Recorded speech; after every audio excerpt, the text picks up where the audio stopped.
नमस्कार hunger for food को मु आपण मानक स्वागत करुच्ची।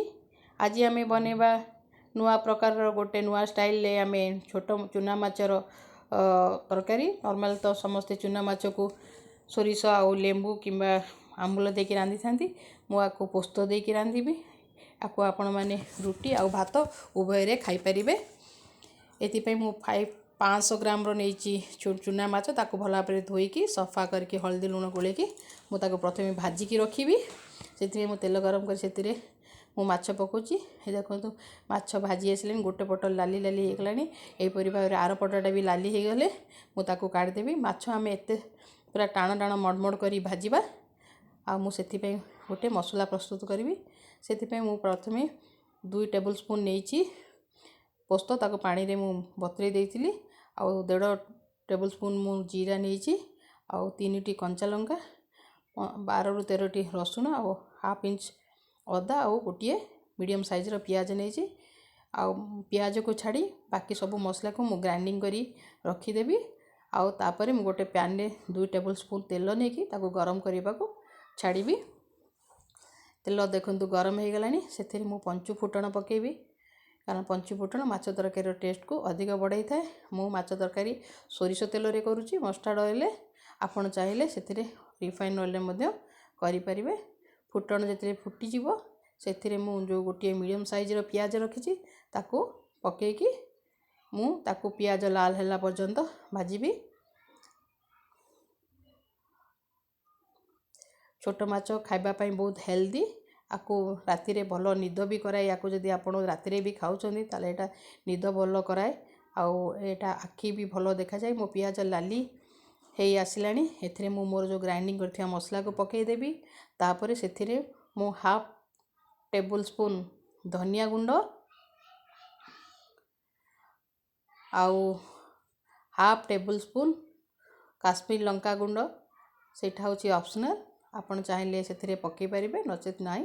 मु जेहेतु कंचा लंका बाटी खाली कलर पे मु काश्मीर लंका गुंड देइची आउ टेस्ट मुताबिक लुण आउ हलदी एथिरे आपण पकेबे आउ ताकू टिके पानी दे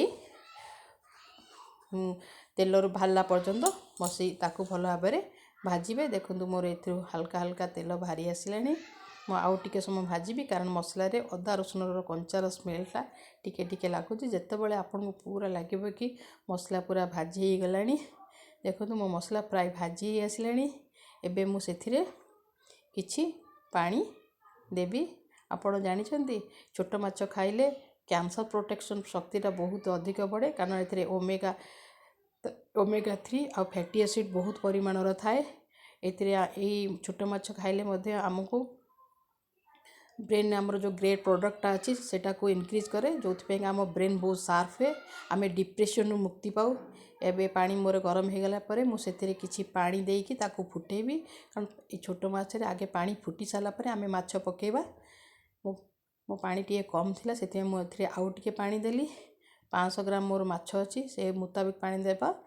एई छोट माछ तरकारी टिके जुकु जुकिया हेले भल लागे बेसी पतला करिबेनी झोल। मोर एबे देखंतु पानी फुटी गलानी। एबे मु एथिरे मोर भजा हेतिबा छोट माछ को एथिरे पकेकी आउ किछि समय मु भाजीबी।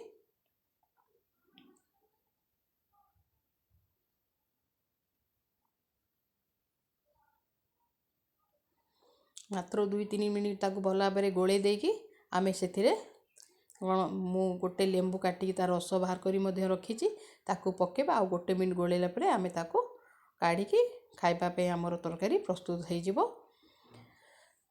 मोर वीडियोटी जदि आपण मानकु भल लागिबो ताले लाइक शेयर और सब्सक्राइब करबे को भूलिबे नहीं। एथिरे बहुत परिमाण विटामिन डी अछि तेणु याको खाइले हम हाड़ मध्य मजबूत हबो आउ एठनु आमे डिप्रेशन मुक्त हबा। देखंतु मुझे मोर कटा होता जो गोटे लेंबूर रस को पकईदेली आ गोटे मिनट मात्र आपको मु फुटेबी।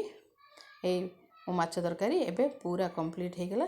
देखंतु आउ आपको आपण रुटी आ भात उभय सहित खाई परिबे। आउ देखंतु केते टेस्ट है। प्लीज लाइक शेयर और सब्सक्राइब करिया को भूलिबेनी। हाँ मन रखंतु प्रथमे रांधिबे तापरे लाइक शेयर और सब्सक्राइब करिवे। Thank you.